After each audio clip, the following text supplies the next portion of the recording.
Haley, welcome. Thank you. Talk into the mic and let's have a lot of fun. So, everybody, first of all, I should say welcome to Insurance You Indemnify Me. This is the second episode of season 2. I don't even know if podcasts have seasons. I was about to say, I did not know podcasts have seasons. So, well, I don't know if we actually, all that really happened is we transitioned marketing directors or marketing folks. And so I was like, I don't know if we're going to get back to this for a while. So I called it the end of season 1. And then we hired new folks and season 2 started. So maybe we're starting something. I don't know. But welcome to the Denver headquarters. And I'm excited to spend this next 60 or 70 minutes with you, depending on how entertaining you are. So I can talk. Less entertaining, the shorter this will be. More entertaining, the longer this will be. And it will all hinge on how entertaining this is. So I know if we're like wrapping up in 40 minutes. Right. I'll be like, yeah, I'm just not enjoying this conversation. Yes. So,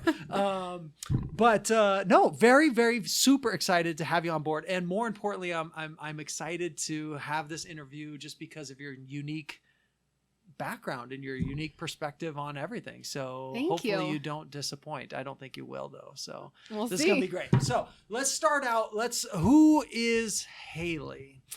Who is Haley? You've been, I didn't know you'd been at State Auto since 2010. So we're going to have to talk about like what Haley experienced at State Auto before Mike Larocco and what Haley's experiencing at State Auto post Mike Larocco. But let's start with who Haley is first. Yes. So Haley, I've been at State Auto since 2012. Okay. As an intern, which is really fun to say. Okay. I've been there my entire career. Yeah. So where'd you go to school? Let's start there. The Ohio State. Why do they say University? The importance. Premier school, right. An elite school, yeah. Just, standing out above the crowd. Okay. The Ohio State. I actually don't know the reason, but it's been a thing why. For a long time. That's my reason. So Urban Meyer is your football coach right now or was? No, or whatever? was. Yes, okay. He's in the NFL now. Yeah. We have Ryan Day now. So Urban Meyer was my football coach while I was at the University of Utah. Oh my gosh. This was so you're a Buckeye Florida. Fan. No, not at all. But before he was at Florida, he was at the University of Utah. Oh my gosh. And we had Alex Smith was our quarterback back in the day. And so Urban goes all the way back to University of Utah days. I love me some Urban Meyer. I actually did follow him around. And when he got there, I was like, that's cool. I'm glad he's there. And all that kind of stuff. Great guy. So I went to Ohio State. Okay. I always have to tell people, I feel everyone I meet in this industry, no one plans to go into insurance. Absolutely. I feel it's very important to say, for some ungodly reason, I planned to go into insurance. Okay. And here's how that happened. I was very good at stats in high school. Okay. And, my statistics teacher said, I took AP stats as a junior. I loved it. It was my favorite class. That's not normal. Yeah. And he said, you should make a career out of numbers, math, statistics. Actuarial stuff. I literally went home and Googled, as a junior in high school, careers that pay a lot in statistics. And the first thing that came up was actuarial science, become an actuary. Ohio State, where I knew in my blood and soul, I bleed scarlet and gray, had a major called actuarial science. Okay. Knew nothing about it. Next thing you know, I am at Ohio State majoring. Running down that road. In my first insurance interview, I said, I want to be in actuarial science.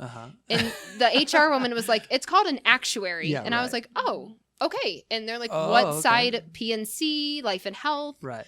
I was like, can you explain the difference? I knew nothing about this industry. I just was like, look, just give me data and I will lead it. I'm good at math. That's all that matters here. So, that's funny. Went to Ohio State. I did a few internships around Columbus. There's quite a few carriers there if you didn't know. Sure.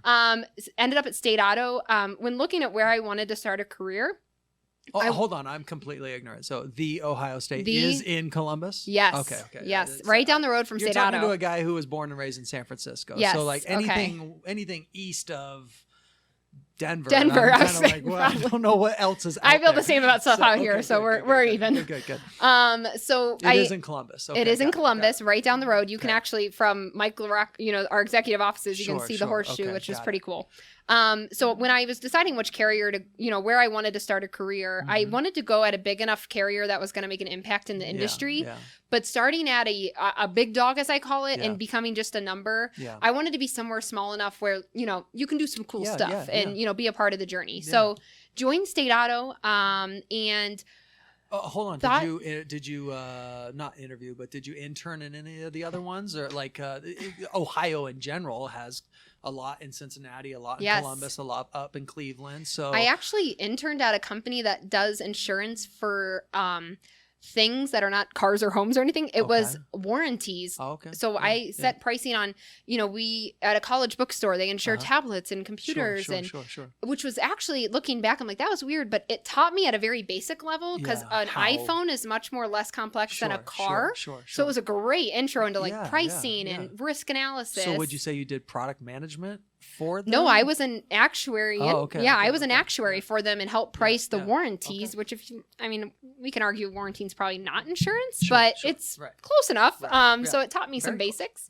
And then interned at State Auto. Okay. At the time, State Auto had a rotational internship, so which I loved because at the time I didn't know I was going to be working there, but since I became full-time after that, I spent time and got to network with every nook and cranny of State Auto. Yeah. I spent time in claims, underwriting, customer service, accounting, I think, reserving. So I kind of dipped my toe into everything. Yeah.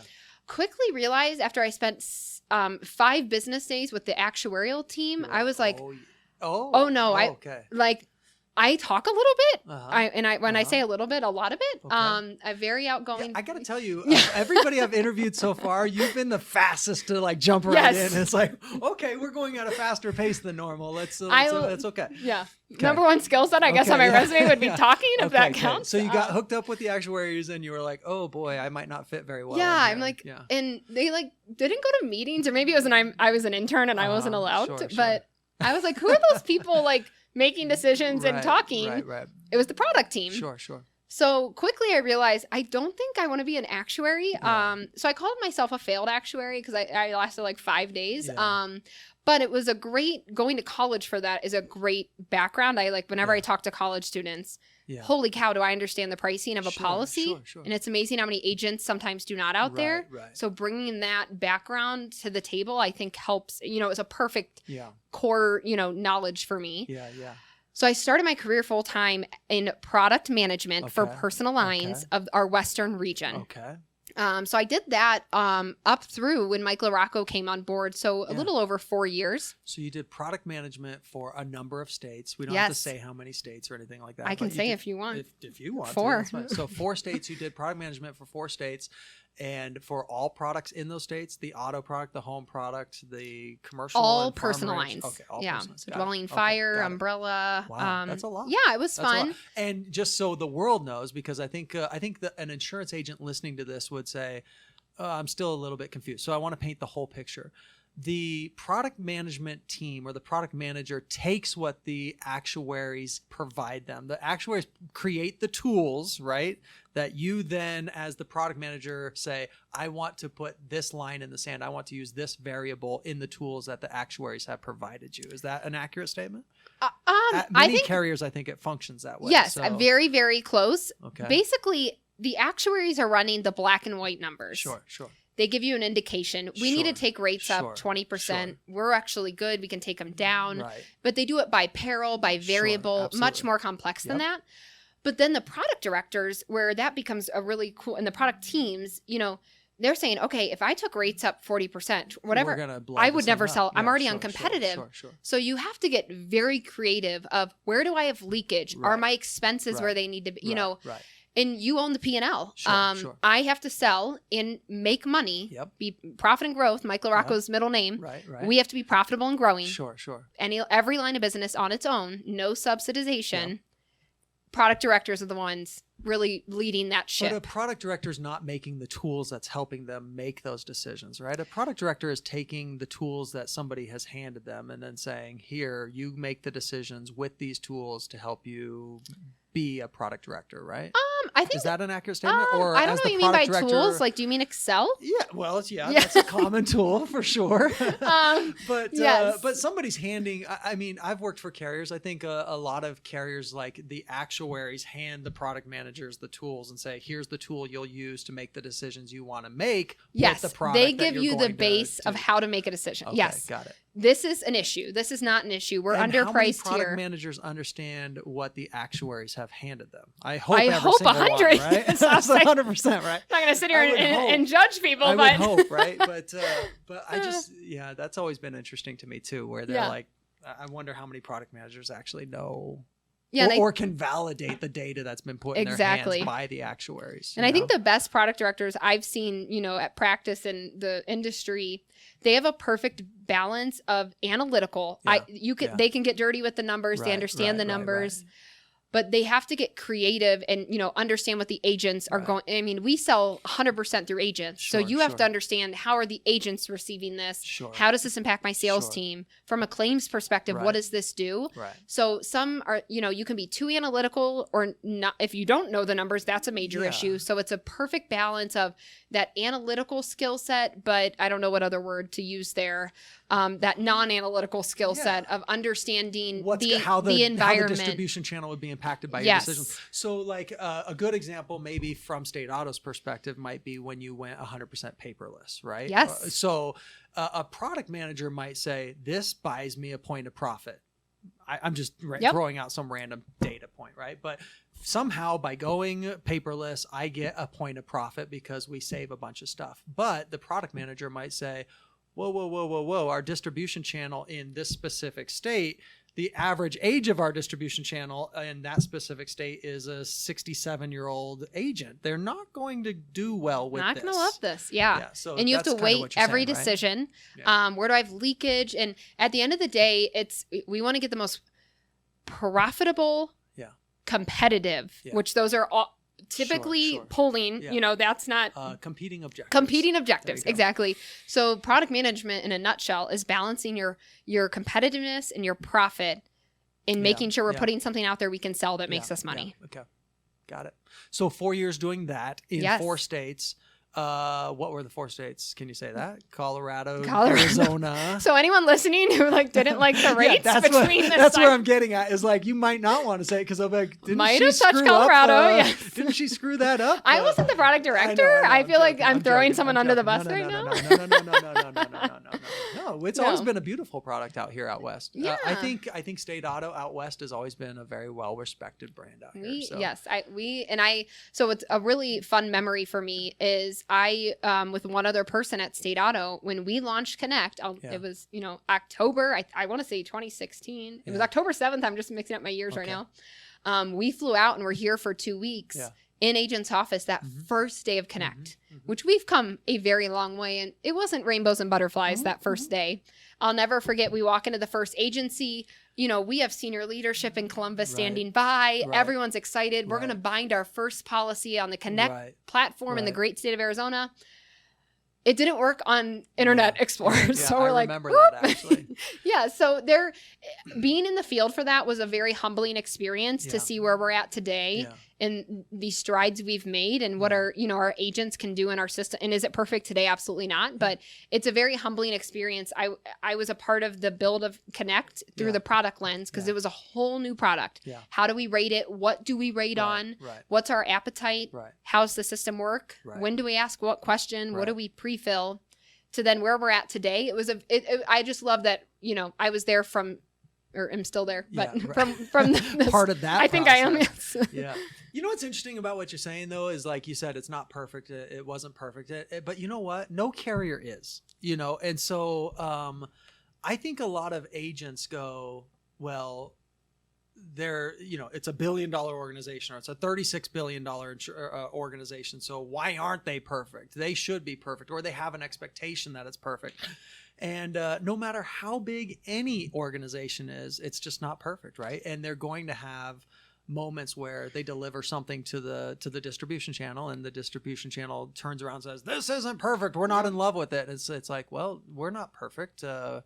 It's okay that it's imperfect. We'll make it perfect over time, right? So yeah, it's funny you say that, Shawn, because over the last year, I was in my living room, didn't get to see many agents, and we Zoom with agents all the time, but I can't see what they're seeing. My favorite thing to do is get out with the territory managers, sit behind a shoulder of an agent. Let's get in the system, and it's funny, and have them say, look, see right here, it breaks. And but also, we only have the lens of state auto. So if something's not working great, we're like, this is horrible. But an agent, it's therapeutic to get the lens of an agent in their office, because they're like, oh, this is nothing compared to, and then you're like, okay, no one else is perfect either. And it's just a good, level set of where they're, agents are very understanding. They've went through launches, every carrier's gone through it over the last 5 years. And it's about the long game in this industry. So a huge shout out to all of our agents, because I mean, thinking back to that day in Arizona, I was like, oh my gosh. This is the worst thing ever. Yes, I'm no big deal. You'll probably have it fixed in a month. It'll all be fine. And, from an agent's perspective, they're like, it's fine. You missed the mark a little bit. No big deal. Exactly. So I started as an independent insurance agent in college. And then I jumped over to the carrier side for a long time, but it was so nice to have that perspective on the carrier side, because I'd be in an agent's office. The agent would be beating me up about my carrier and my carrier's deliverable or my carrier's product or my carrier's whatever. And I'd be going, but I was an independent insurance agent. I know for a fact all of my competitors break at that same point or have a problem with that same thing. Or don't we all have problems though? So let's get past my silly little issue and let's get on with selling business with my company. So, I think it's nice to have that perspective for sure. All right, cool. So let's get back to, 4 years, product management, then what? So Mike Larocco joined in 2015-ish and came on board and really turned, we really just finished the Connect journey, but when he came on board, Mike turned that company upside down in what I personally think a much needed way. So can I tell you something just really funny? Oh, yes. So this is, we turn on a lot of new agents every single week, and it's what we do. So when I tell agents who State Auto is, I want to tell you exactly what my pitch is. Can I tell you this? Oh, yes. You'll like this. We're going to compare pitches. So, we'll compare pitches. So I'll say to them, we at Premier Group Insurance want to get you access to State Auto. It's a really great carrier. I've ever heard of them before. And they might go, I have no idea. I'm a former Allstate, State Farm, Farmers, American Family, Liberty Mutual agent. I've never heard of State Auto. Okay. And I go, oh, okay, well, let me take this opportunity to give you my State Auto commercial. And this is what my State Auto commercial is. So I always say something along the lines of, State Auto's been around for 100 years. They've kind of been in neutral for a while. So they've been around. They're a killer company. Everybody knows who they are. Really great company, but they've been in neutral for a chunk of time until Mike Larocco came on board and really shifted the company out of neutral, and they have been happening ever since. And so, we've known Mike Larocco from his previous engagements where he's been previously in the industry, and it's so nice to just kind of in that commercial say, look, he has been a change agent in other places. He's come here to be a change agent. The way I say it though on my calls is, the whole industry, when Mike Larocco went to State Auto, the whole industry sat up and said, well, this is going to be interesting. Mm-hmm. This will be very interesting to see what happens here. And it has been incredibly interesting to watch what's happened in the last 5 years. Has it been 5 years? Yes, 6 years. 6 years. So the last 6 years, it's been absolutely so fascinating to watch this 100-year-old company shift gears and do what it needs to do to continue to win and survive and thrive. And the paperless thing is a perfect example of that. Yep. Connect is a perfect example of that.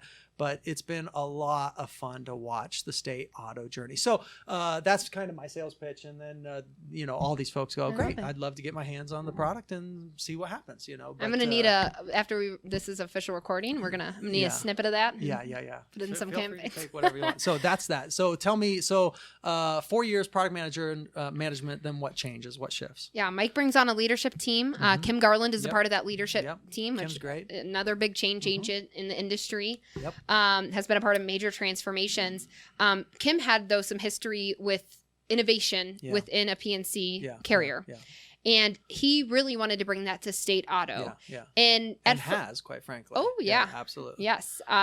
So he had this vision of creating something called State Auto Labs. Okay. And I'll never forget, we're in a PL product meeting, all personal lines. So underwriting's in there, product, anyone who touches personal lines. I'm in there because I'm in product, and he's speaking, and he is fresh, just arrived to State. I was going to say like fresh off something. I don't know. Just came to State Auto. And so I don't know him. Kind of with Mike at the same time though, right? Or did he show actually, up like 6 months I have a very later funny or story about this, okay, if I may. Go ahead. So Mike's there for a while. Kim does not come immediately. Okay, I thought he did. I mean, it was not long by any sure, means, but definitely not, that week or anything. And I started hearing rumblings of there's this Kim here now, and I'm in a role where I'm not meeting Kim first. Sure. So for a month, I thought Kim was a woman, and I love telling him that now. I'm like, just to let you know, I would look for this woman in the cafeteria. Yes. So I tell him that now to his face, which is great. But so that's my funny story about Kim. So the first time I met him, I was like, oh my gosh, I think I sent him an email like her or she or something. I'm like, oh my gosh. So anyways, now signature blocks have like preferred pronoun, right? Yeah, that would have been helpful then. So Kim has this vision of an innovation arm of the company. Mm-hmm.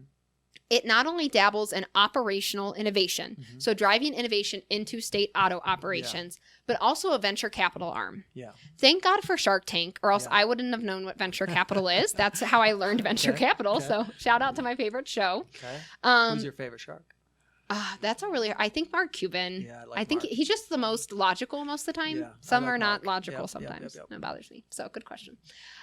So I'm listening to Kim talk about this hypothetically, and I emailed him that next day. And said, I want it. He doesn't know me. I'm some product specialist in the company. I said, I want to talk to you about this. I'm pretty bold, and, I like to talk, and I'll get out there, and I think I would be very passionate about this. And he emails me back. The senior vice president of our company, who's brand new, emailed me back. Yeah. We set up time. We started brainstorming. Yeah. I was scared out of my brain every time I met with him because he would ask me very hard, deep thought questions. Yeah. But I would answer them just like I am now. If you ask me a random question, I'm pretty impromptu and will give you my thoughts and say, I don't know and I don't know. And 6 months later, it became official. And I really got to build. I mean, State Auto Labs wasn't a thing when I got the job. Right. I got to build State Auto Labs and really run State Auto Labs for the first 4 years through its infancy to where it is today, which I will forever be grateful for Kim. I mean, I was young, not as, I knew enough to be dangerous, but Kim put a ton of trust in me and really let me run probably more freer than most would at that level and importance of a role. But it helped me learn very, very quickly. Yeah. So very, very, and then working for Kim for that young in my career, I probably, that's worth a lot. Yeah, yes. Yeah. So that was a blast. And at first it's like, what does this mean? Innovation. That's a very overused word. It's a buzzword.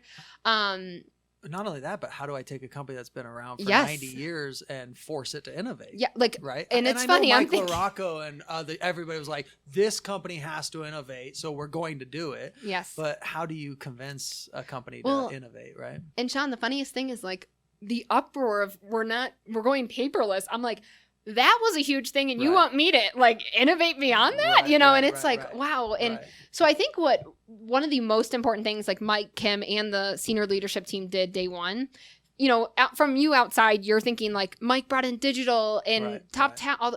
It was the culture. Yeah. That culture completely took a 180 in such a good way where we can think outside the box and be different and challenge the status quo. Yeah. And that really allowed State Auto Labs to be successful because if I would go to the vice president of personal auto and say, hey, there's this thing called, and they were already thinking about telematics, to be fair. That wasn't my gorgeous idea.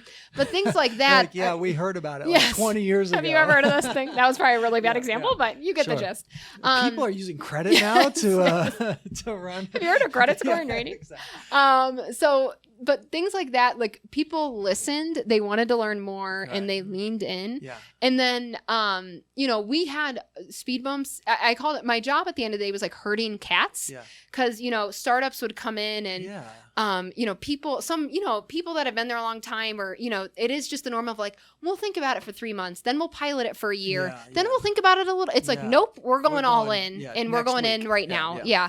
And that was not the old State Auto, but leadership from Mike, Kim, Greg and others really allowed that type, and Paul and claims, we did so much innovation there. This is so funny because this is supposed to be a commercial for you, not for State Auto yet. I might be in sales, Shawn. We're supposed to get to the State Auto commercial, but I feel like we just went straight into I'm the State combining Auto them. commercial. So, it's my master plan. Let's, all right, so let's keep going. So here's my question. I'm not a techie guy at all, period, end of story. So I go sit at Insuretech and they're talking about stuff and I'm always, our tech guy is always kind of like giggy wig, megabyte. And I'm like, hey, you're not talking my language. So none of it's really computing. So how did Haley turn into this techie person where you went, this is the tech stack that we need to have at State Auto. This is the appropriate tech stack. With this stack of technology, this is good versus bad, and run with it? Because I'm not a tech guy. If somebody said, what's the appropriate tech stack, technology stack of platforms that we need in my agency to be successful, I'd be like, I wish you let's the best call of the luck. right people in and get a board. I think let's get a panel of people to talk about it. You just stole my answer. So I probably dwelled on that too much in the early days. And then when you dive in, you realize, what is the one thing most insurtechs do not have? They do not have insurance knowledge. Yeah, right, absolutely. So when I would talk to these startups, it was more like I would be helping them a ton from the gate of we do the same thing at Premier. We meet them at Insurtech, and it's the same thing. I've got this really great product. We're figuring it out, and we're going, do you know anything about insurance? And they're going, nothing at all. And I'm going, and it's so funny. My favorite question to ask startups, and this was like, you have to remember, this is 2017, where like Insurtech, is that even a thing yet? Where now it's, in 4 years, the maturity there. But early days, I would meet with some, startup CEO founders who they have left their job. They put everything on their on the line for this. And they would be talking about some dollars for a product or something at a policy level. I'm like, what do you think our profit margin is in this business? They don't know. 60%. I'm like, nope. Woo! Yep. So I would take time to teach them like unit economics. Right. Our planned loss ratio is X. Then we have an expense ratio. Right. We'd like to make Our maybe 4 points of ratio, profit, and we frequently don't even make that. Yes, so I would try to teach them like, here's what carriers are going to think of when you talk to them. If you're wanting them to pay for this for every policy, here's your margin of cost that has to fit into, and the ROI it has to bring. And it was so fun. Like, I would think I have to know all this tech stuff. No, that's what they know. And I have tech people that work in our IT org that they need to talk to. What I brought to the table for State Auto Labs was the right connections into a large corporation, so they're not spinning in circles. Meet with these people and then get it, vetted by. I helped drive it in quickly and brought them the right insurance knowledge to also help them succeed beyond State Auto, leading into why we created a venture capital fund. Us being a customer of a little startup who has no revenue, that's okay, cool. Sure. If we truly believe in it and want it to be here long term, I'm going to help you and we're going to invest in you so we have skin in the game. And that's why we created the State Auto Labs Fund. Right. Yeah. So that gets me to, I think the first time I met you, which was, I think it was at State Auto, and it's not a really big story. It's a funny story, but we didn't even say more than like, hi, how you doing? I didn't know we met at State Auto, if I'm being honest. Excuse me, not at State Auto, at Insuretech. Okay, I was like, we met at State Auto. Although we probably have met at State Auto, maybe. I don't know. It doesn't matter. So at Insuretech, the funny story, the first time I ever run across you, I think, is at Insurtech, and you have just been up on stage in front of a bunch of people, probably on a panel, I think. Probably. And in that panel, it was just, I just remember this so vividly, because in that panel, you said something like, the panel's wrapping up, and you're like, and I've got $45 million to invest, so if you want to talk, let's talk, or whatever. And after the show's over, like a million entrepreneurs like come running towards you, like, give me your money, or whatever they say. That's how to get that done. I assume that's how that unfolds. But going to Insurtech from an agency perspective, and we are a big agency, but going to Insurtech as a carrier with a $45 million budget has got to be very different. So But that's the first time I remember being like, that's hilarious. Look how popular she is post panel discussion. Of course, because It's probably not true popularity. It's just they want my money. But yeah, exactly. So I want to get into that maybe later, but Insuretech maybe from your perspective, and then Insuretech maybe from my perspective, because from the agency perspective, I'm sure it's dramatically different than from the carrier perspective. And so I don't know. Do you want to get into that now? Yeah, I'll get into yeah. Okay, cool. So I think it's interesting. So for one, we're going to be different at State Auto versus, I mean, there's many other carriers out there. Yeah. We are one of the only few carriers left today that we don't compete against independent agents. 100% of our independent agents or our distribution comes through independent agents. Yeah. So when we say like Insurtech, innovation, evolve, whatever you want to label, it has to work for our agent. Sure. And they have to and it has to work in that flow. And a lot of what we do, the agents have no idea. It's more back end stuff. Yeah. We need to be more efficient. Stuff they'll never our quoting, ever see. yes. Yeah. But some of it they love, and it's because we want to get you to a bindable quote that's going to be much more accurate, because we can see the roof from the sky, all this really, I mean, we call it pre-fills, but how can we give the agent or the agency, how can we give you more detail than you could ever have dreamed of about that property by giving us a name, date of birth, and address? Boom. And a lot of that is what I call non-traditional data sources. Yeah. And that's what I spend a lot of time doing. But then there's things that traditional data sources, let me just pause you there. Traditional data sources would be LexisNexis. Credit score, prior carrier, MVR. LexisNexis stuff. Data that you can get from LexisNexis. Yes. This came up on my last podcast with Bill Wilson. But traditional data source, does that equal data that you can get from LexisNexis? And then non-traditional data sources would be data that you can get from somebody other than LexisNexis? When I say that, I'm not really thinking of it in a vendor lens, but like, what did we rate on 20 years ago as an industry? Okay. Credit score, age, occupation, color of the car, la, la, la, la, la. Yeah. Today, I'm like, I could get, we still care about that a little, but, I would much rather know how the heck do you drive, Shawn? Braking. Yes. How fast I'd much rather know, what does your roof look like? Right, sure. I'd much rather know, are you a hoarder? Do you hoard things in your basement and backyard? I don't, but my wife does. There we go. I want to know that, since I'm insuring that stuff that's being hoarded. There's so many things that I call non-traditional, because we weren't thinking about them as far as rating and underwriting. Sure. Even just 5 years. I mean, gosh, 5 years ago, we were like, what's a comparator? So, I mean, the speed of this industry has been lightning. But that's what I mean by non-traditional data sources. How can we get more ground truth about a risk beyond, I mean, a credit score is more predictive, but we're not insuring your credit score. That doesn't really, it's just more, there's a correlation. People with higher credit scores tend to be better insured. Sure. Your driving, pretty predictive. Yeah, so that's where, that's like, there's a direct correlation, and that's something, it's a gold mine for carriers. Got it. And Insuretech helps you find those sources. Yes. So State Auto is an insurance company. Sure. We're really good. Well, I'm probably biased. I think we're very good at insurance. Absolutely. State Auto is amazing. Thank you. Well, we're not, I mean, some carriers, they do want to dabble in other spaces. I think we want to be really good at what we do, which is insurance. We're not going to go start, hey, we're going to build an app that collects imagery and runs AI on the, that's not who we are. There are people sitting in Google's office in Silicon Valley. They're going to be experts in that space. So let's utilize that expertise outside of our four walls to aid in what we do well, which is insurance. And that's kind of our philosophy around State Auto Labs. Yeah. What is out there that can make us do what we do better? And how can it save us points of profit? Yes. So how would you decide to say, we want to go the road of shortening the claims process? Yes. Because you were State Auto Labs had to deal with the technology that is coming to Insuretech based around claims versus the technology coming to Insuretech based around underwriting versus technology based around Insuretech based around product management. Yep. So how would you quantify which one to fool around with first? So because I'm sure we did the it all. Claims team was saying, hey, shorten our process by 14 days, and that's great. Yeah, and I think one thing that's really important to understand, Stayed out of labs, was 1.2 full-time employees. That really insults Kim when I say that, but Okay. it was Kim one the of me 0.2? and Kim's. I think he's 0.1, but Okay. he likes to say 0.2. He does have a day job of running Yeah, right, personal and right, commercial right, lines. right. Somewhat important, I guess. Right.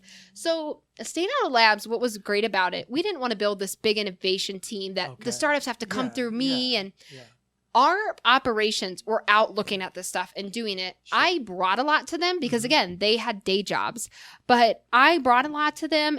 They did 90% carrying of the water there. Yeah. Okay. They looked at it. Yeah, we want, and where I would help a lot is also, hey, this could help in underwriting, but I also think it'd be useful in claims. And I Yeah, think yeah. product management would want to understand so the this one rating, you know. Insuretech product, we could get Yes. points of profit. This is touching in everywhere. different departments. Yeah, which Okay. that gets messy in corporations. sure, I'm not sure. going to sit there and Yeah, pretend it doesn't. yeah, It does. yeah. And I would help herd the cats. Yeah. Sure. And so I was more out there exploring, bringing stuff back. Wait, this is a thing. We need to look at this. Take it to the ops. They ran. Okay. And that culture that we built allowed that. But when you say, was it claims first? It was all, which Yeah. sounds Yeah. that's not a fair answer. It is because I didn't do the heavy lifting. I was Yeah. more just bringing stuff in. Or the claims department probably looked at and adopted more startups in the time in labs than Yeah. all the other areas Yeah, combined. Because claims, We're I could so talk. behind I the could times. talk No, about I'm just that. kidding. Well, it is in some. I mean, it's just so exciting. There's a lot of Insuretech that has claims in their sites, Yes. right? So it seems to me like every time I go to Insuretech, I'm thinking about it from a sales perspective, from a distribution perspective, from a product perspective, and I have to remind myself, oh my goodness, Insuretech has a lot more to do Yes. with the claim side of speeding things up, and from that perspective, so Exactly. And we think about that stuff all the time. How do we keep, some agents want to be involved in a claim. Yeah, Some are yeah, like, no, I yeah, need to be yeah, selling. yeah. So it's not a one size fits all. Some insureds want to report online. Some want Yeah, to talk to right. someone. I mean, and you have to remember is it a fender bender or did your Right, house burn right, down? right. Very different Right. emotional experiences. Right. So we thought about it, we have to be as flexible as possible while Mm-hmm. being as efficient as possible. But the most important thing is as fair and accurate as possible. Sure. So combining all those is, it's what every carrier is trying to master. Mm-hmm. And so I think we've adopted so much technology, but we don't force it. It's like, what path is the least resistance that's going to work the best for the agent and the Sure, insured here? Sure. So we have a bunch of different paths to take. yeah. They all, we think they get us to the best answer. Yeah. All right, let's get off this topic for just a sec. And what makes insurance foxy to you? Oh, And I use the word foxy because at my house we don't use the word sexy with my, with my little offspring because we got young offspring. So, what makes insurance foxy to you? By the way, I thought that was like the S word until I was like, I think 10. Oh, you and thought then foxy was the S no, word. sexy. Oh, okay. And yeah. my mom, What like, is the I S had word? older Oh, brothers. okay, I got yeah. it. Yeah, So I I see. thought that was funny. Sorry. I Okay, used to think got it. that was the S word.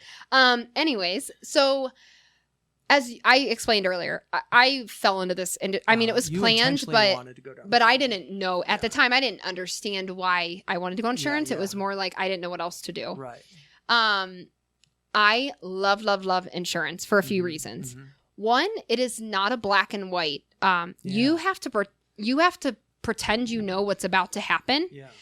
And we can't like have a huge event and be like, sorry, Shawn, we ran out of money. We can't pay your claim. Like that's not an option. Right. So it's so hard, but I love that. Like it's such a complex problem to solve. Yeah. Making sure we're covering folks at the most critical time of need. Everyone has to have this industry's not going anywhere. It's a growing. Yeah. So understanding the longevity of this industry, the uncertainty around it, I just think like excites me. The different channels we have, direct, captive, obviously I'm very biased, but the independent agent channel is Sure, the best sure. channel. Sure. All of that. It is crazy. If you look at market share reports, some states have like 200 carriers, and it's like, how are there that many Yeah, people right. actively gaining business? Like, it's just, Right. there's all these things that make it, and then we have personal, commercial, farm and ranch, Yeah. workers comp, Yeah. and I get to touch it all. And, Yeah. I just think it's such a cool industry for Yeah. all of those reasons. Yeah. I would say banking is pretty cool, but at the end of the day, I put my money in. Now, Yeah. investing is different, but you hold my money and I take it. Like insurance, I'm putting money in. Right. I might get it back out. Right. I might get more out. Right. I might never get it. Right. You have to, and that's the whole point. you have to try to predict that as accurately as possible. Yeah, looking in the rearview mirror. Exactly. Yeah. And I love debunking the myth because, I mean, I'm sure you, growing up, you didn't, I'm an insurance guy, but, I wanted to be the CEO of Disney. Oh my gosh. I wanted to be we're going to need to add that to the agenda. Boss of Mickey Mouse. I'm going to need to hear a lot more about that. But one of my favorite things to do is when I'm with my friends or people who they don't know anything about insurance. People like, insurance companies take our money and it is such a regulated industry. Right. So it's fair for the people, all of that. I love doing education around that because I don't think people realize like how insurance works. Right. And yes, it seems unfair to you because you didn't have a claim, but at the end of the day, we're not, we make money through investments, not, and a lot of people don't realize that. So it's just such a unique, complex, complicated, challenging industry. Yeah. And to me, I need all of that or else I will get very, very bored. So that is why I love insurance. I agree with you completely. So to me, I'm 18 years in, and to me,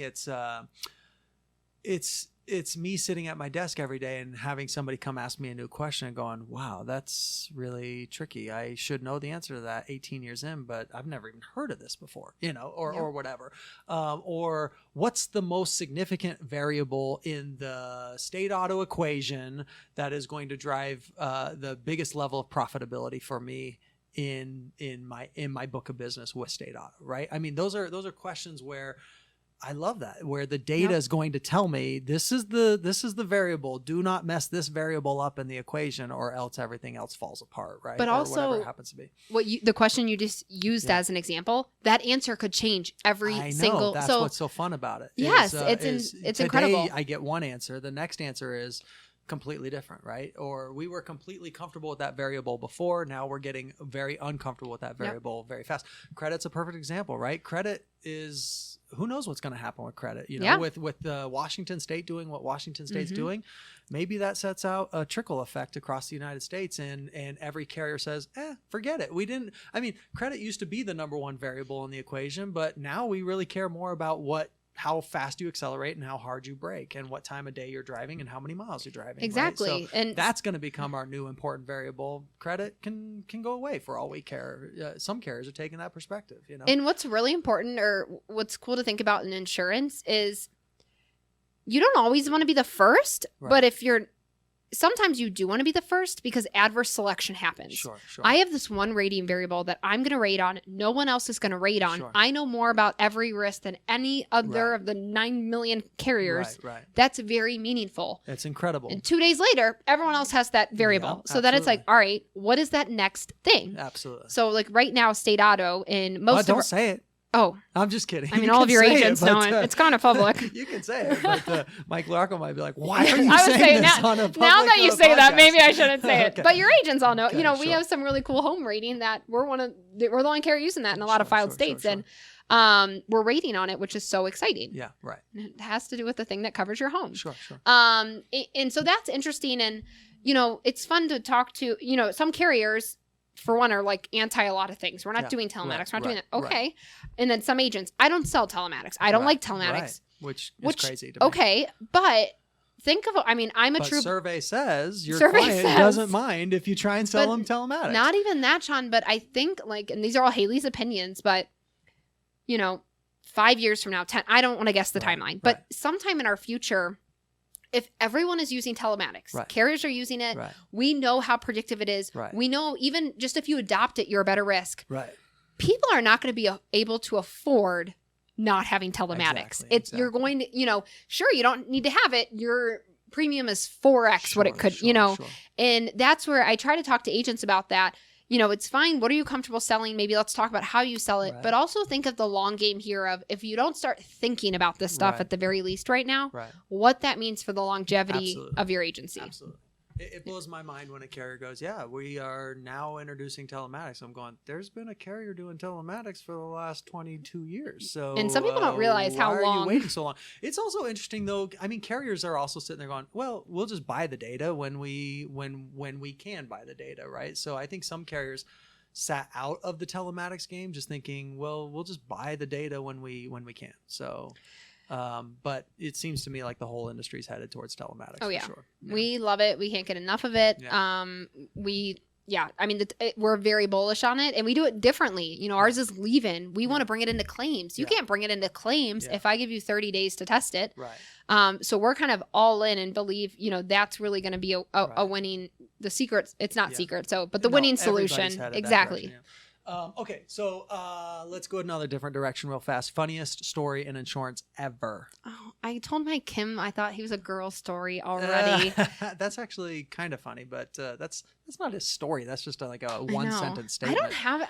I feel like every day I'm kind of like a crazy sporadic person, and I say things, and people are like, "Did she just say that?" So I have a lot of like little funny stories. Yeah. My funniest story ever. You know, you're sitting in an agent's office and this funny thing happens. It doesn't necessarily have to be insurance related. Just I mean, I have a really embarrassing story, but I really just like don't want to say it because it's embarrassing. You know what I mean? Let's hear you say it anyway. So I might have been in an agent's. We were at dinner. Okay. It was hot out. Mm-hmm. We sat outside. Mm-hmm. Mm-hmm. I'm in a dress. I don't know the material of a dress. Whatever. I don't know dress materials.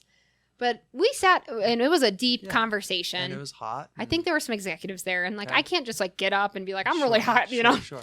I might have stood up at the end of dinner, and I was like absolutely just covered in sweat all over my. I thought you were gonna say you passed out or something. No, that would have been. I passed out. That would have been less embarrassing, honestly. Right. But I'm with pretty important people, and I walked out of the restaurant with my back to the wall.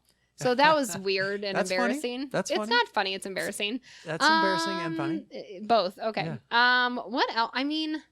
I feel like if you had some of my closest colleagues happened on these trips, you know, where the executive team goes from city to city to city, and there has to be a funny story about that. You could even leave names out of it and just say there was this one executive that did this funny thing when, you know, from point A to point B.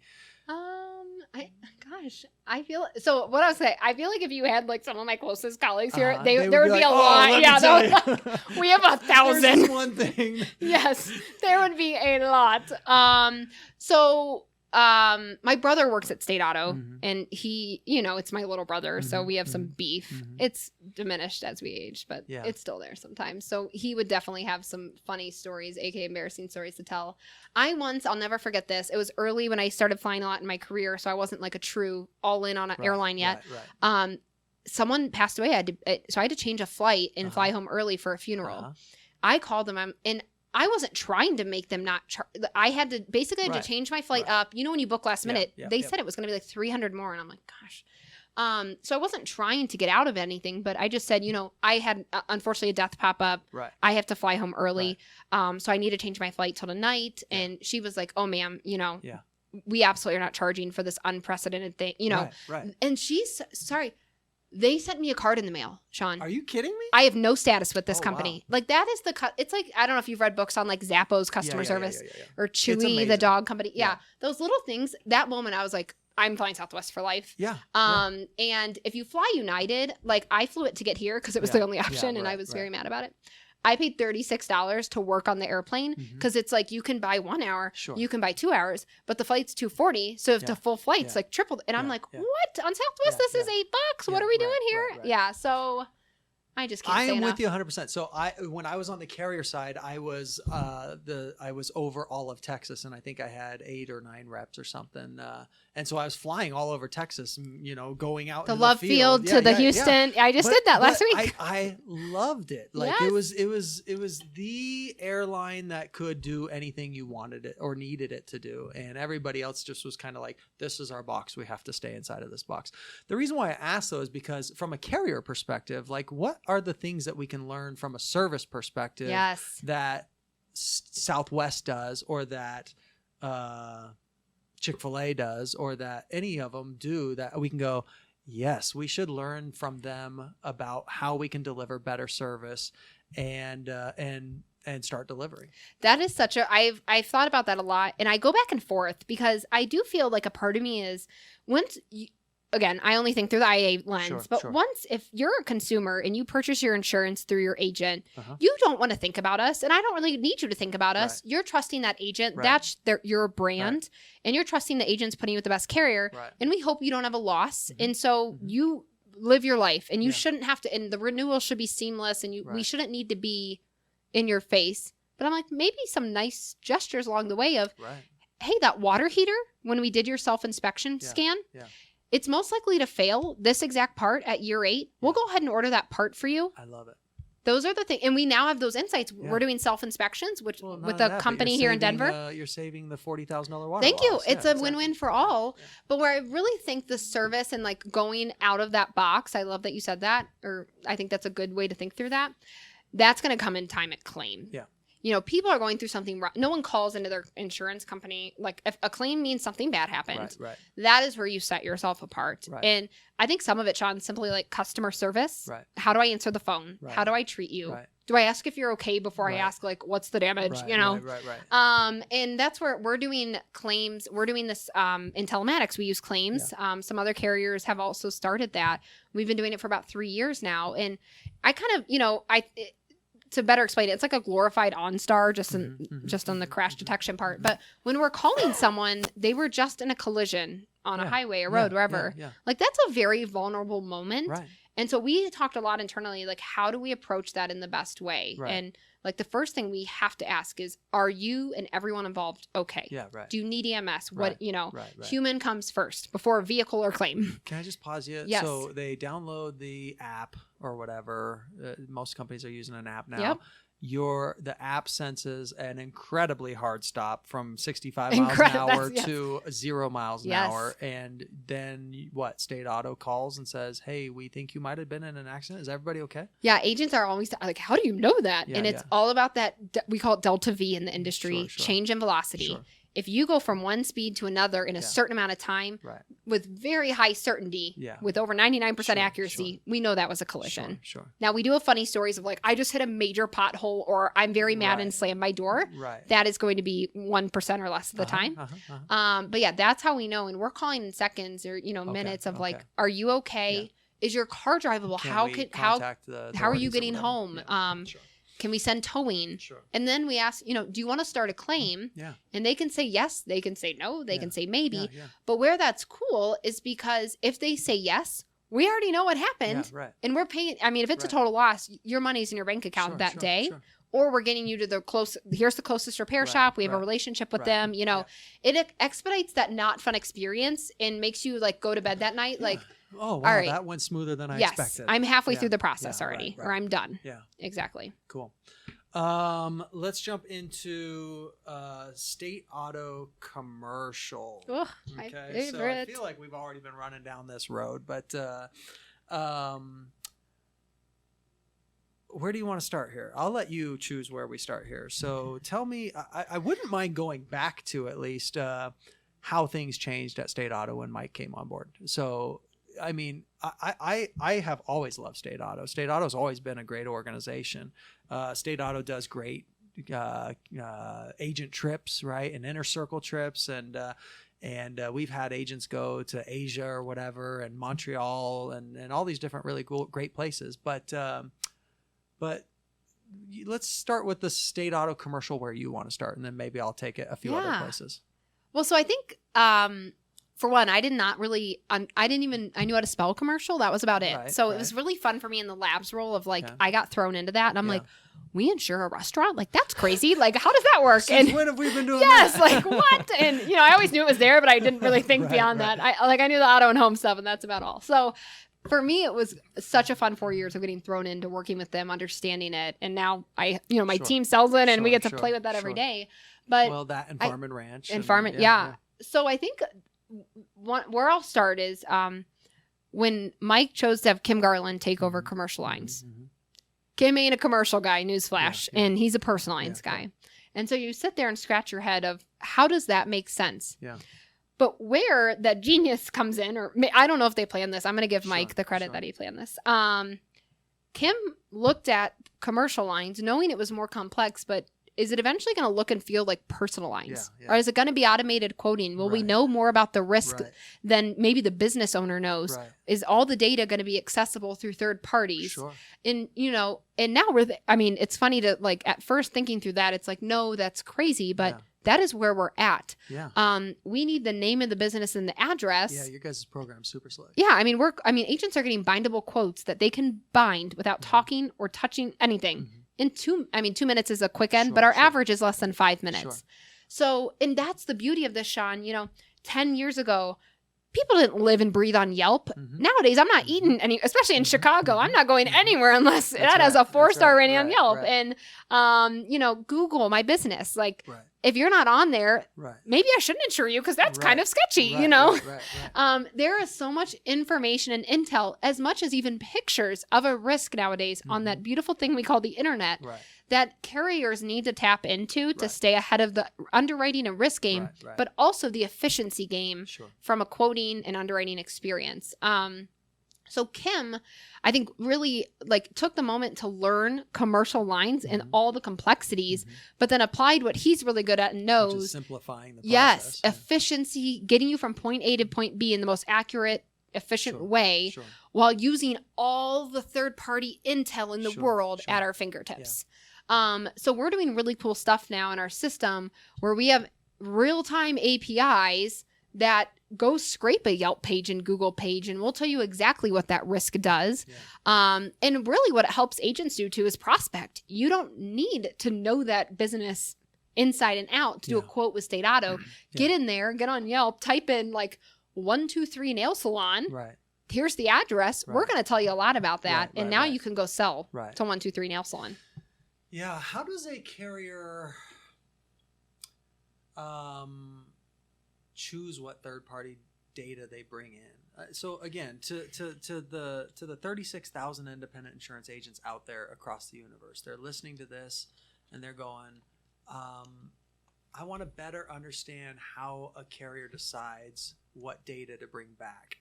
And why some carriers do and why some carriers don't, because it costs money, because it costs too much money, because it adds to the expense ratio. When does a carrier decide, I want to make it easy for the agent and that's going to get us more business, or we don't necessarily need to make it that easy for the agent because it's costing us too much on our expense ratio and we don't want to pay for that? Yeah, that's a great question. So for one, I think the first thing that carriers have the hardest time solving is not, do we want the data? Do I have a way to ingest the data? I see. Do something with it. We finally, and it's we should have a big party for this. It's a huge celebration. 2 weeks ago, we launched our last core state on Work Comp and Connect. We are done. Middle market, farm and ranch, all of our commercial lines and all of our personal lines are all on a digital platform that has APIs. And 5 years ago, I didn't even know what an API was, and I pretend I know what it is now. But I think it's a think that sends stuff back. Keeps saying, I'm beginning to get it. I know what an API is for sure. Pre-fill stuff, right? Exactly. So where I think that's the hardest part, Shawn, is I want all that data, but I'm going to need an underwriter to sit behind a desk and Google the business and do it manually because I have legacy green screens and I have no way to how to ingest these insights. So that's where it's super important and early on, invest in the system. And then deciding what do you want to know about the risk. And I think that's always evolving because we'll start ingesting things and be like, who's using that? And it's no one's using that. Are we rating on it? No. Okay. So we don't need that. But it's wait, and I think where we learn a lot is where do we have, loss ratio issues? Hey, habitational risks, we're losing our shirt there. Why? And start, a lot of it is going to be rinse and repeat. Right, hey, we had a lot of claims in this, in the restaurant, why? And but this specific restaurant. Exactly. Why would we insure that again? And how would we know more about the risk if we did? So a lot of it is that, but a lot of it is also, what you're going after. Is it driving my appetite or is it driving pricing? Those are two different, underwriting and pricing are two different things. Do I need to know this because I don't want to write it then? Or do I need to know this because it will help me more accurately price the risk? Or do I not need to know it? If it doesn't fall in one of those two buckets, you probably don't want to know it.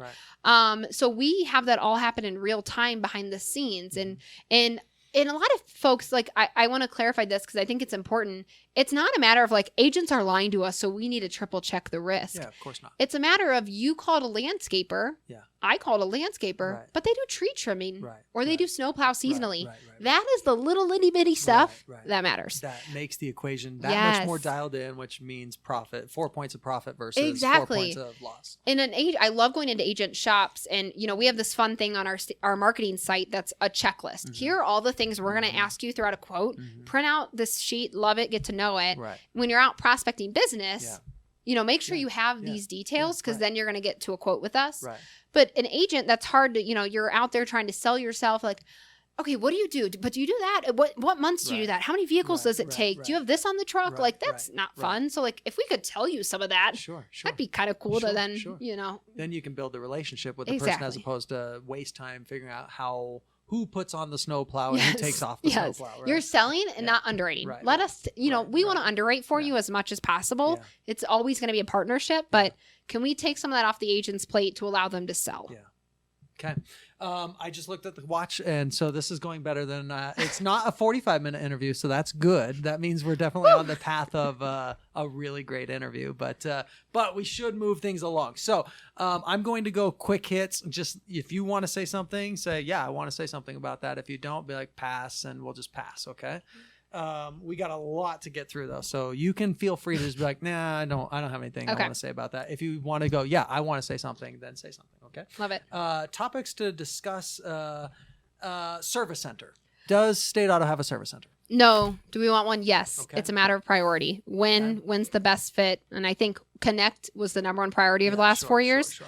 Now is probably the time where that will become a topic of conversation. Is it needed? 1000% yes. Yeah. Okay. Cool. Anything else you want to say about that? No. Okay. Good. Just on the personal line side, or are you thinking service center All on both sides? across the board. Okay, got it.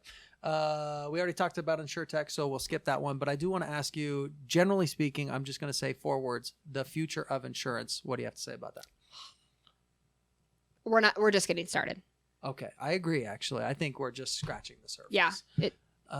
We already kind of touched on this, but like, to me, like we said, credit score, sometimes it's the most important thing in the variable, and the most important thing in the variable goes by the wayside. And then suddenly everything that was the foundation of insurance gets shifted, and you're going, whoa, this is going to change things, and things get Yep. real fun again. So Imagine this. Yeah. Credit score replaced with driver score, Mhm. and it is a known universal number. I know. Does Yeah. not carrier specific, that follows you for the rest of, like, that's crazy. Yep, I agree. I heard about that at Insurtech maybe 3 years Oh. ago, and I was like, what? I thought I was the only one with that idea. And no, it blew my mind, because it basically says, I'm going to take my score with me. It's a universal score that everybody understands, and it makes me empowered as the client to be able to go and say, I'm an amazing driver. I have a score that proves it. Who would like me to pay them for insurance, right? And have those insurance companies fight over me as being an amazing risk, as opposed to me having to Yep. proactively go shop it, right? Unfortunately, I drive like a horrible driver, but my wife's still mad at me for ruining our driving, telematics Yep. score, and she's like, you ruined the whole thing. But okay, I agree. I think that's amazing. That would be an interesting that's just place to scratching see where insurance is headed. Yeah. But the other problem, well, we could go down that rabbit hole forever, so we're not going to. So acquisitions in the industry. Do you have anything to say about that? Do you mean agency acquisitions? No, I mean carrier acquisitions. Yeah, I think, I haven't spent a ton of time thinking about that. What I will say about that, there are not going to be 200 carriers on a market share report in any given state 5-10 years from now. The expense ratio is becoming so important. So if you don't have scale in the technology, there's no way. I was at a conference and they said, generally speaking, there's 1,000 P&C insurance companies in the United States. Isn't that crazy? It's insane. Yes. I mean, especially if you ask the consumer, how many of those brands can you name, right? But 5 years from now, there will not be 1,000 P&C insurance companies in the industry. Period. End of story. Done. And I do think, obviously, like, profitability is important, but a very, very close second is, like, carriers will live and die on an expense ratio. Yeah, absolutely. Because that impacts the price you can put in the market, Yeah. and it impacts the combined at the end of the day. Yeah. If you're not investing now to get a hold of that, like right now, we're writing 90% of our commercial, or 85, depending what the class is. Yeah. We aren't touching that with an underwriter, Right. which means we have the same amount of underwriters as we scale, but are doing more valuable things. Absolutely. And you have to think about customer service and all all these humans that need to touch it. The human's not going anywhere. They're adding more value with the things they're focusing on. And we're able to scale the company with the same or a little bit more versus, hey, since Mike came on board, our new business, I mean, we're bringing in over 4X in a month. We don't have 4X the amount of employees sitting at State Auto. We got more efficient with every little thing we did. You know what's funny is when you guys went paperless, I heard so much belly aching Same. about, well, I have an 85-year-old client who doesn't know how to electronically sign. And I will give Mike some major credit here. What I loved about our philosophy around that, and Mike said this probably a million times in front of every agent. You've probably heard him say it. We are not going to be the carrier for everyone, and we're okay with that. So if they need to sign a wet piece of paper, if they don't have an email, if they don't, they don't want us to $1,000 in rent premium that can go somewhere. Yeah, and we're okay with that. He never once made a backdoor exception because people were yelling and screaming, which I think was really important. We stuck to our guns. You guys drew a line in the sand, and you said, "Look, that's the line in the sand. That's where we're going." And when I talk to agents, they're like, well, "I'll pay for it." I'm like, "It's not a matter of the cost at that point. We then have to set up a whole other process to accept your little payment, and which means we have to add a point of loss. Yes, it's like we have one option only, and that's why we can go fast. Okay, cool. I don't want to ask you that one. No, I'm dying to hear what that was. Oh, I got one. So, COVID, miles driven. Yeah. I personally think a lot of carriers are going to get caught behind the 8 ball on this one. I think carriers are really good at getting caught behind the 8 ball on certain things. So, we all know America's going to wake up if they haven't already, and they're all going to start driving the 4 billion miles that we stopped driving during the year of COVID. So, we're going to put 4 billion miles back on the odometers, and we're all going to bump into each other a little bit more than we did last year. How is State Auto prepared for that? Yeah, well, for one, I think we're already back to pre-COVID driving levels. And I think, what I loved about our stance here in, starting in April, I'm in sales now, so the team was out yelling about this. Right. We have basically a pay per mile solution. It's called our telematics. I mean, the biggest rating factor, agents get so hung up on speed, heart rate. I'm like, the biggest factor in there is how often is that car moving on a road.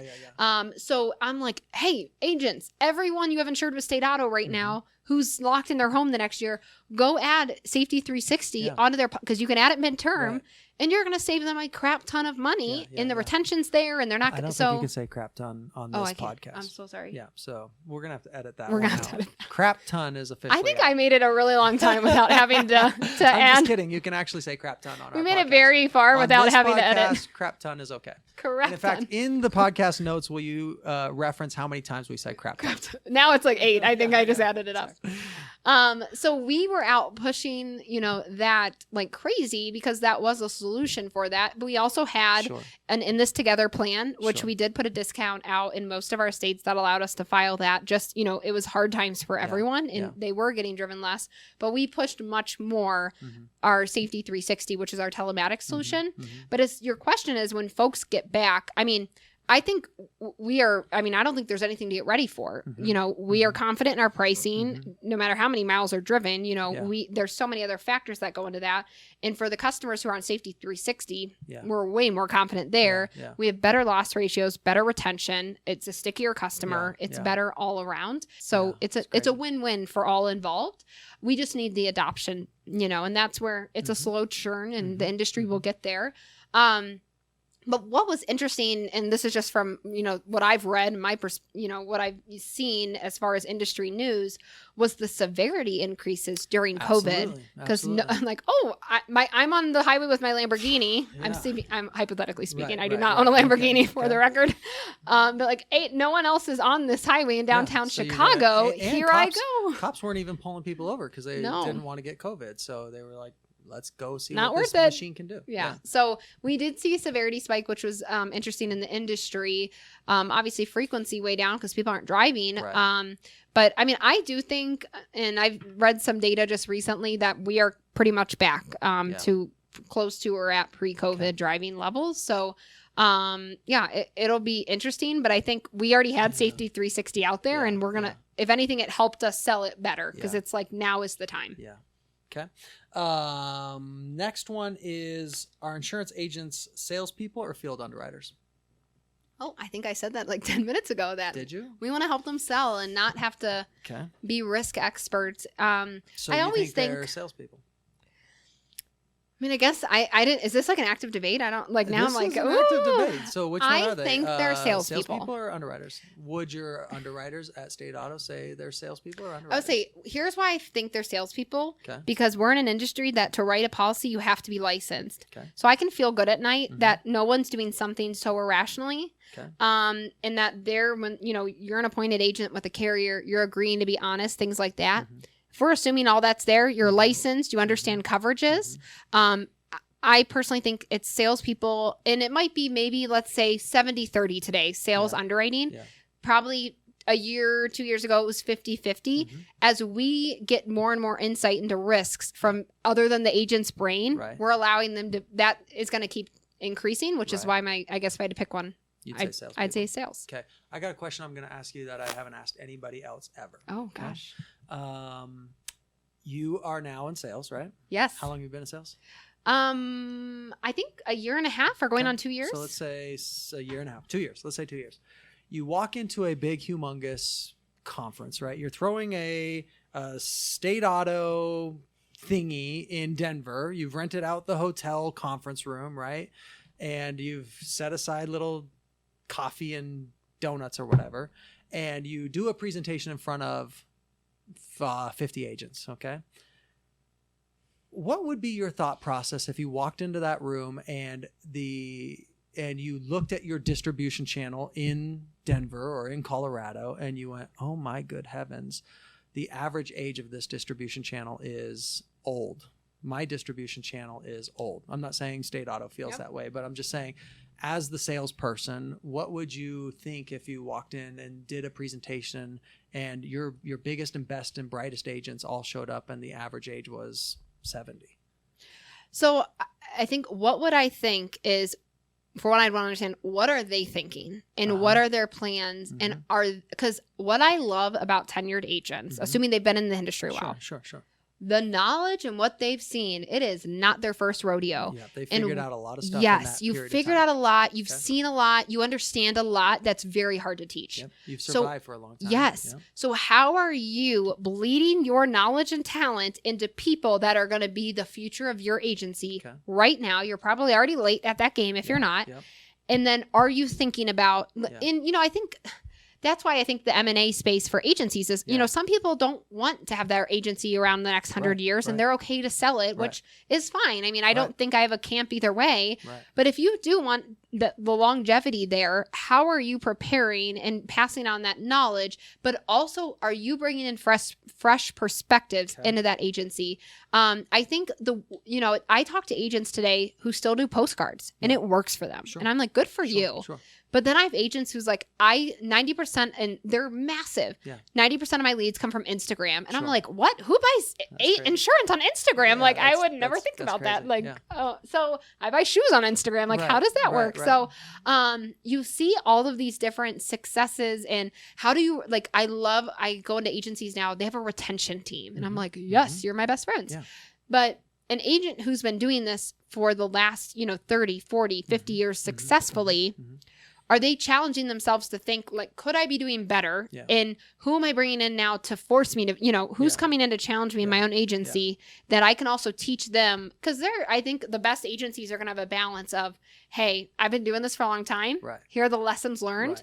But you are coming in brand new, fresh perspective, and you don't even know what insurance is. How would you go sell it to everyone? And I think that's who's going to win at the end of the day are the agency owners thinking and investing in, I'm not saying young talent, but fresh, like I just pulled you out of retail, or you don't even barely know what insurance is, or, hey, you were on the carrier side. And, I think that diverse talent and backgrounds are going to win in all different experience levels. The people are going to win are bringing that all together. And that's, the best way to go about it. But also agencies, like, it all comes down to money. Because if you want to hire talent, you have to pay for talent. If you want to invest in your systems, you have to pay for that.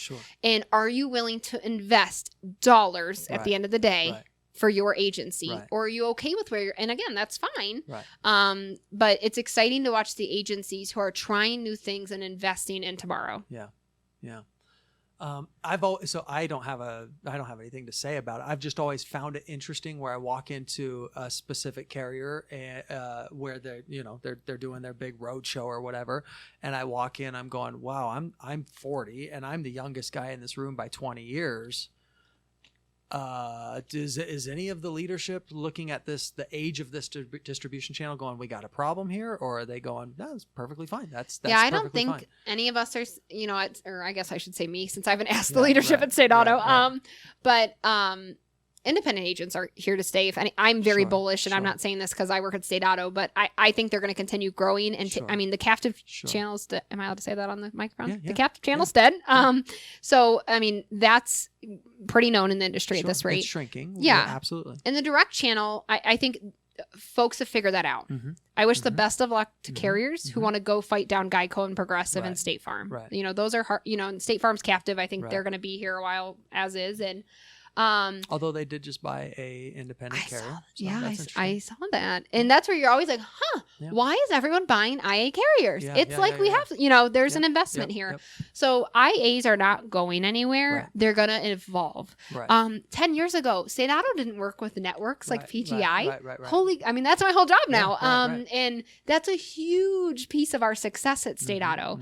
We have digital agencies forming, franchise organizations, network organizations, aggregators, clusters.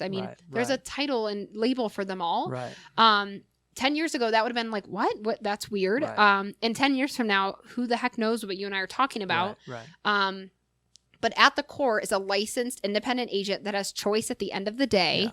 And that's not going anywhere. So and it's interesting if carriers are looking around going, oh crap, did you invest in the crap? We already discussed that. I'm sorry. Jeez Louise. Is that C word worse than the S word? That's perfectly fine. Why do I say crap? Now I'm like, Keely, you say crap a lot. I just said it again. I'm just joking. Your dad's coming out. Yeah, because that was also a word. We were not allowed to say that when we were little. But I think carriers who maybe are thinking that, have they invested over the last 5-10 years in the right agency plans? Right. Who have you turned away that it's like, wait, that's becoming a thing? Right. There are carriers out there that won't work with groups. Absolutely. Yeah. And there are carriers that won't work with digital agencies. It's just, and there's probably a reason for that. But I think at State Auto, we took the stance, we want to be agnostic. Right. As long as you're an independent agent. And you can be profitable. And you're not crazy. Right. We want to work with you. Yeah. Right. And that's. And why not? Right before we started recording, I told you about the $100 million mark that we're going to hit in 12 months. That's, at some point a carrier's got to go, wait, you're going to grow $100 million? Yep. We need to be a part of that machine, right? Yeah. And you think the resources and intelligence and, networks, aggregators, again, I always play Group, cluster, which game whatever, do we, or which word do we call us whatever you want to call us. Just don't call us access provider. That drives me I've never heard nuts. that. I guess I'll add that to my market access provider drives me insane. Yeah, I would. Because I would say that is a little offensive. I think that's then offensive. It just kind of boils down like we do so much more than that. So. But that's what I'm getting at. Yeah. They're like, if I'm a CEO of a carrier or in charge of our distribution, am I like, they're probably not going to be around longer. It's like, how does the groups are growing because of the resources they bring, but I still like independent agents who are on their own. That's also phenomenal. Right. I think an agents always ask, like, should I join a group? Should I not join a group? You have to make the right business decision for you. And I think a lot of it is like, how much capital do you want to invest on your own? How much, do you want to be here in 100 years? What are you capable of doing on your own? And so there's not one size fits all answer there. It's a matter of what are your business priorities? What are you willing to invest? And what are you going to need help with along the way? Even when I answer that question, I tell people all the time, I'm like, well, I can name off 10 different directions you could go, leaving your captive environment, going independent. Yeah, aggregators is one section of what you could choose. It's one of 10 options that you could choose. So choose what's best for you and go for it. Amen. I love everyone's always like, what's the right answer? There is no right answer. But anyways, yes, we at State Auto, if you're an independent agent, we want to work with you. We're bought into all the different independent agent styles. And so I don't think we're, when we have, which we've had the agency partner tour, which I just talked about, I feel really good when I look around the room. Yeah. We're seeing, more diversity. We're seeing younger agency owners. Yeah.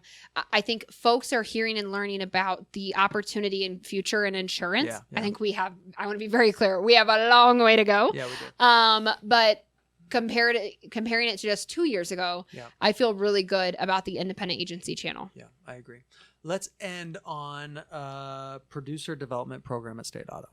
Go ahead and give us. Am I going in a Pacesetter commercial? Yeah, give me a Pacesetter commercial. Why is it so amazing? Because I am a big fan of it. Yeah, I'm a huge fan. We've put a couple people through it. Let's end there. I got a million more things I could talk to you about, but we actually got to turn this off and talk real business. People are like sleeping at their computer, like, all right, this has gone on long enough. No, but producer development program. Why is it so amazing? Yes. So our producer development program has been around for over 40 years. Pacesetters, a huge, a long time. Yeah. Same folks still that build it are there today. Wow. And so it's some things if I can do like 3 bullet points. Okay. And we have new folks there. It's not just like, we have invested in that team. We're teaching what we taught 40 years ago. No. Here's 2 business cards. I need leads. I need references. I mean, it is an awesome there's team. a better way to do that nowadays. They've evolved their classes. Like you should, I think you would geek out on a few. We do digital marketing, all of that. But what it is, we're not teaching you how to sell State Auto. Yeah. We are teaching you, it's a sales class. Right.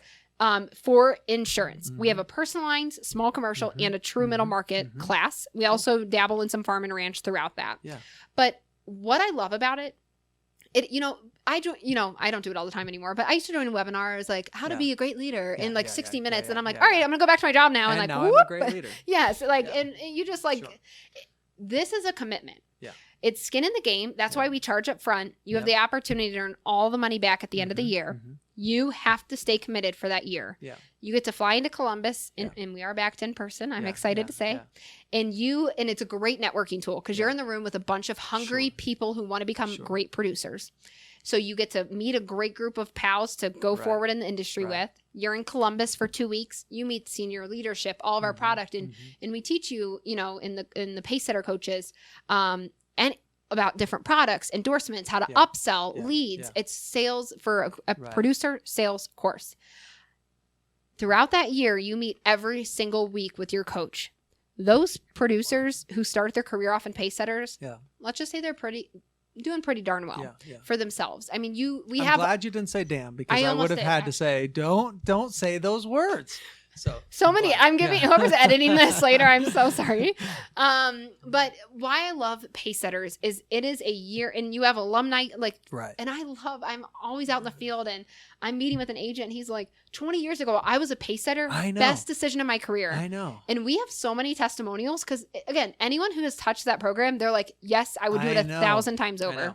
So it's so interesting to me too. I meet people all over the industry, young kids, young producers, who I talk to, and they're going, I met Mike Larocco, and I'm going, wow, this is really cool that you have a mechanism to get in front of.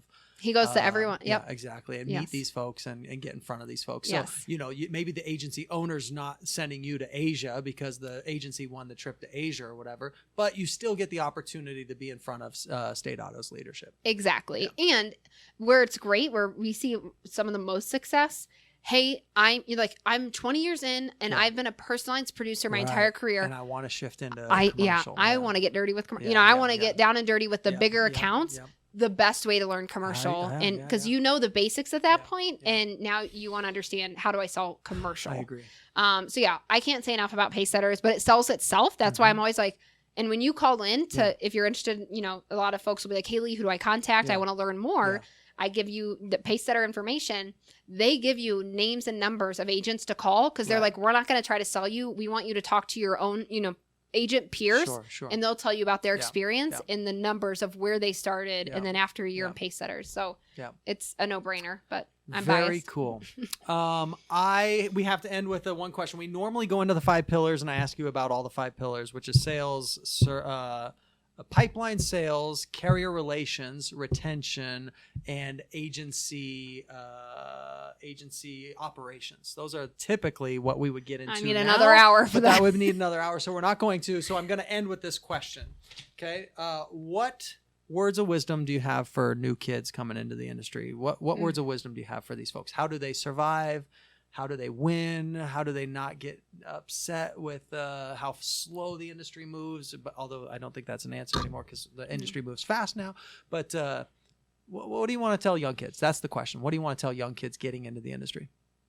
I love that we're ending on this because I'm very passionate about this. What did you say? What you I'm said? very You love passionate. what? I love that we're ending on this. Okay. Sorry, I'm very close to this microphone. I didn't hear the word ending. I'm like, what? What are we saying? And I can't see your lips around the. I'm really hiding. This thing is pop guard or whatever. So don't think because you have auto insurance that you understand the insurance industry. Okay, interesting. Every time I talk to, when I speak to college students, high schoolers, trying to decide a major. Yeah. You all know insurance because your parents have it. Right. There is way more to that. Right. And most people, when I say, what do you think you can do with a career in insurance? Yeah. You sell insurance. Yeah, right. They think of that agent, which that's a great, obviously, we're very passionate about that profession. Sure. I don't think they have any idea about how much more there is. Yes. In a carrier. And what I also don't think, I love working with folks who, every insurance carrier has an accounting team. Right.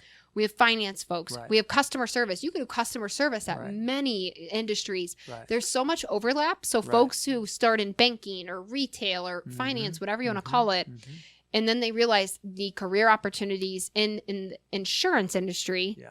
But then we have insurance-specific career paths that you can start. I mean, I love telling my brother's story.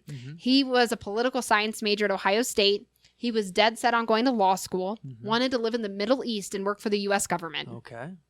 Not close to insurance. Right. He went through 4 years at Ohio State and was like, I don't think I'm the, Ohio thank you State. for that correction. I'm going to get so much hate for that. Yeah. So after 4 years of undergrad, he's like, nope, not doing law school. I need a job, Haley. Big sister, I need a job. I'm like, okay, you can be a licensed agent in our internal agency that insures our employees. There we go.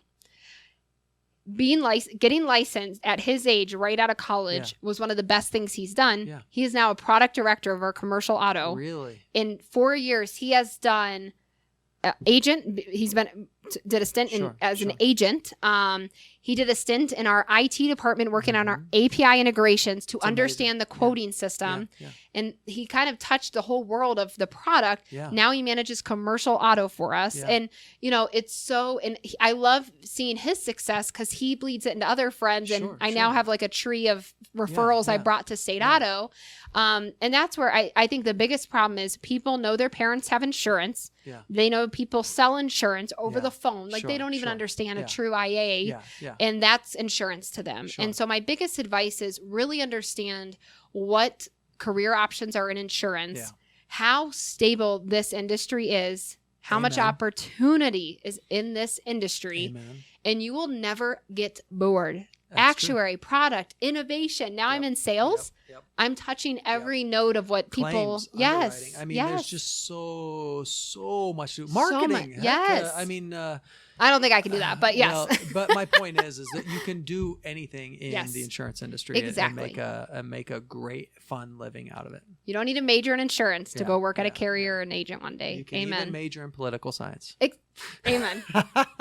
I'm just kidding, brother. Okay, cool. That's it. Do you have anything else to say? No, this was awesome. Thank you for having me. This was a blast. We love State Auto, by the way. So let's just end on this note.